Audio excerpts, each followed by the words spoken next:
Jennifer. Hi. You pointed up here. What we got? We have got garlic mustard. This is an invasive plant, So but it's it's not yummy. from here. Grows everywhere. People will try to get rid of this in their yards, but it grows pretty much It's anywhere. got a garlic smell.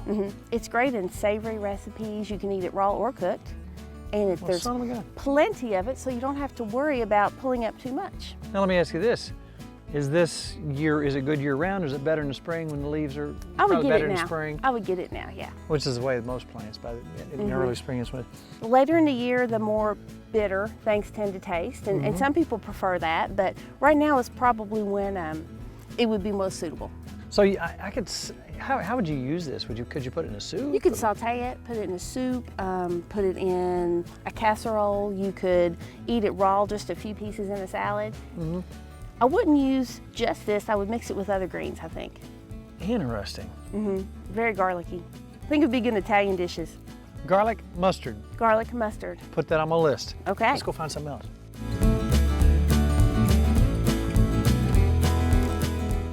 All right, that's an easy one. That's a wild onion.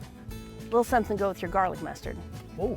Yes. Now you can tell that it's tiny, but it packs a punch. It does, So you yes. use that for the same thing you use onions in, but be careful because they're stout. I would use that sparingly because they are stout. My children used to love to pick them up and eat them raw when they were little, so. Wow. Yeah. I bet Yeah. they smell good. Now that's an easy one. Wild onion. Right there. Use sparingly. They pack a punch.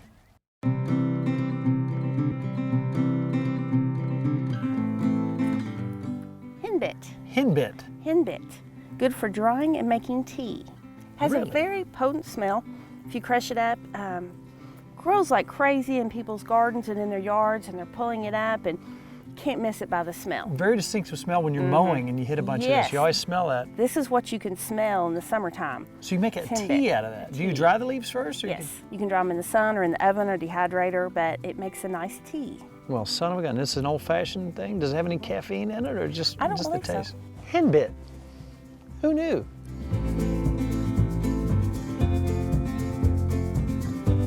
All right, a lot of people are going to recognize this. I recognize it because my dad used to make me dig it up out of the yard. Oh no! He hated his dandelions. He had this little fork-like tool that I had to pop them out. Yep, that was fun. Big long roots, they're tough. Yeah. Yeah. Well, too bad you didn't dry the roots and use them for a coffee or a tea. Really? The roots are edible. Actually, all the parts of a dandelion are edible except the fuzzy part that would probably get caught in your throat. The fuzzy Wouldn't eat part. that part. I wouldn't eat the fuzzies. But dandelions are fantastic. So these are good like just in a salad. They are. You can cook them. They have a bitter, unique taste, which we lack in our diet, so that's a good thing. You can cook them, you can dry them, you can eat them fresh. They have more beta carotene than carrots, and Wow. they have more iron and calcium than spinach. So they're really, really good for you. It really is flavorful, but like you say, it's a bit bitter. It is bitter. It is Probably bitter. good source of fiber. I like to add a little sweet dressing or something to it if I use them in a salad. Like a vinaigrette.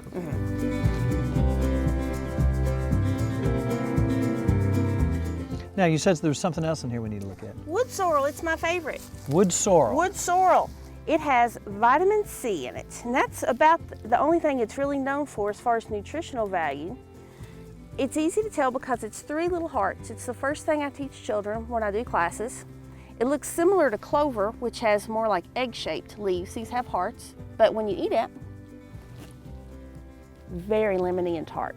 Ooh, Really a pleasant taste. that is good. It's very good. I want some more of that. Get the dandelion taste in my mouth. You eat this raw.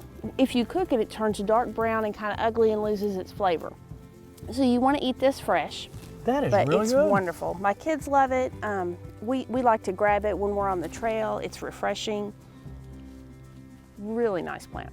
I'm glad to know that. That's really good.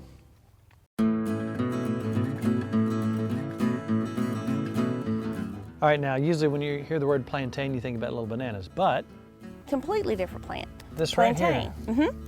Now, when I was a kid, they called this broadleaf, or like a variation of this. Is it the same family? Probably. There's broadleaf plantain or common plantain, and then there's lance leaf or English. Terms are generally used interchangeably. You can eat this, but it's stringy and tough. My favorite use for this is to crush it up. You can even chew it up, crush it up, bruise it. And if you get a sting, if you have a skin irritation, a rash, a blister while you're out and about, you break this up, get it bruised, pack it on there. What's in put there? Put a Band-Aid over it. I'm not sure. This is just an old thing that's been passed down through, It is. through time? It works so well. So squeeze out. Let's just take a look at what Get that the looks juice. like.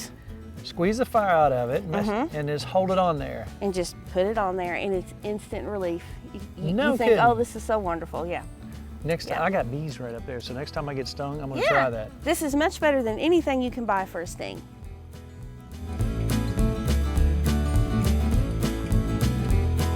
Redbud. Redbud tree. Hey, you know what happens when they come out? The crappie are biting. Really? White bass are running, I didn't know that. generally. Okay. That's a good fishing That's what the tip. old timers say, Well, redbuds, very easy to spot. right? And they have these little flowers in the springtime. Mm-hmm. And these are a wonderful snack. I never knew. Kind of crunchy, sort of nutty, a little bit sweet. And it will not hurt the tree to pull these off and eat them. No harm done. They're just gonna fall. They're just anyway. going to fall off anyway. I eat these fresh, and I eat them raw. That's really got a kind of a sweet taste. Mm-hmm. Nutty, like They're you said. fun. They're a little bit crunchy. Now, how do you know all this stuff? Years of practice. know Reading what? and going out, doing it. That's one of my favorite things so far. I love this and the wood sorrel, probably my two favorites. So far, those are my favorites. And most of these things are more nutritional than anything you can buy, and they're so readily available. Everyone has them, or at least some of these things, right in their backyard. I am really kind of shocked at that. I'm eating flowers.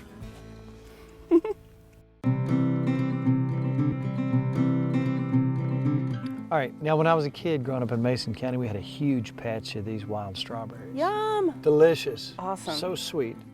But then also, we'd go to some neighbors who had a yard that had something that looked like a strawberry, but had zero taste to it. Probably an Indian strawberry. The berries are upright, the seeds are on the outside of the berry instead of sort of compressed in there, and the flowers tend to be yellow. Gotcha. And they're tasteless, but they're also harmless. Yeah. So I got some of these guys coming up. These are the good ones. These are common strawberries, and they're the ones that are going to be sweet Yeah. and wonderful. Also, these leaves, you can dry these leaves and use them for upset stomach with children. And the strawberries themselves are just good. We have gotten so far away from everything that surrounds us. We walk by a tree and you say, here, grab this, and it's tasty. You know that the Native Americans probably utilized every bit of this kind of stuff. I'm sure. And I guarantee you they had probably no stomach issues. Probably not. They knew exactly what to run to and grab. Strawberries, look around for them. Right here on the edge of the woods. And you know, a lot of the stuff we're finding is not really in the woods and not really on the edges, it's kind of out. That's a great point, is that most of your edible medicinal plants are going to be in disturbed areas, yards, parking lots, unfortunately on the side of the interstate, which is not a good place to find them, but it's very abundant there.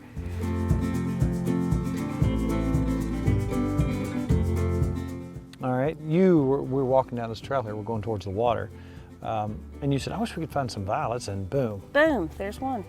What's up with the violets? Violets are a great source of vitamin C. There's only one here, so I'm not going to pick No, there's it. actually two. Look Are here. there? Look here. Oh, okay, cool. Well, they're a great source of vitamin C.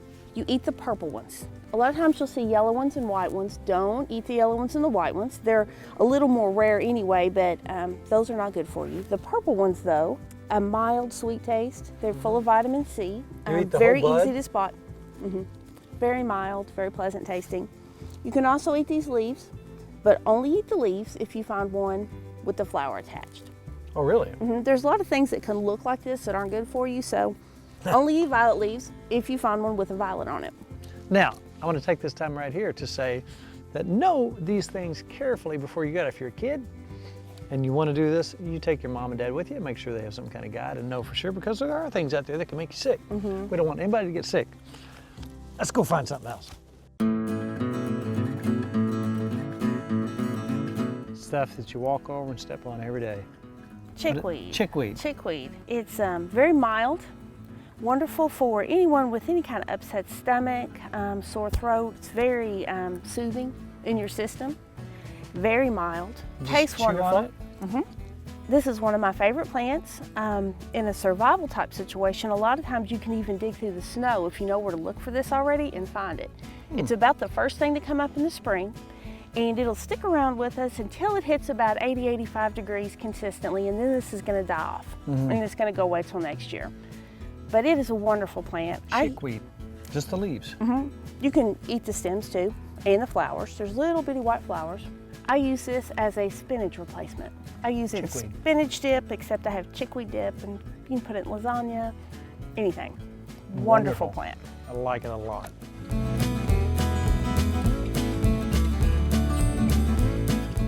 And everybody, well, not everybody, knows what these are, and they are. May apples. And the reason they have that name because they have a little piece of fruit, and here's what they look like. The fruit is going to be on a 2-year plant. It's going to have like a fork off of it with 2 leaves instead of just one like this one. And right here, there's going to be a little fruit. This one has already fallen off because we're catching this a week or 2 late. But that fruit, and that fruit only, can be used. You can cut it up and boil it in some water, add some sugar, and you have a lemonade sort of drink. Son of a gun. Very refreshing.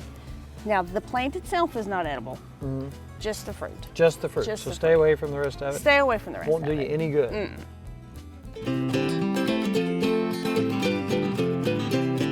Well, I'll tell you what. Jennifer has come out and shared with us a bunch of stuff. I've been grazing Yes, off the I'm land. full. You know what? You really could. I mean, Yeah. if you look around you, I mean, and you were really hungry and had nothing going on, Yeah, definitely. you could put a little in the belly. Definitely. Thank you so much for coming Thank out you and for sharing with us. having me. It's been great.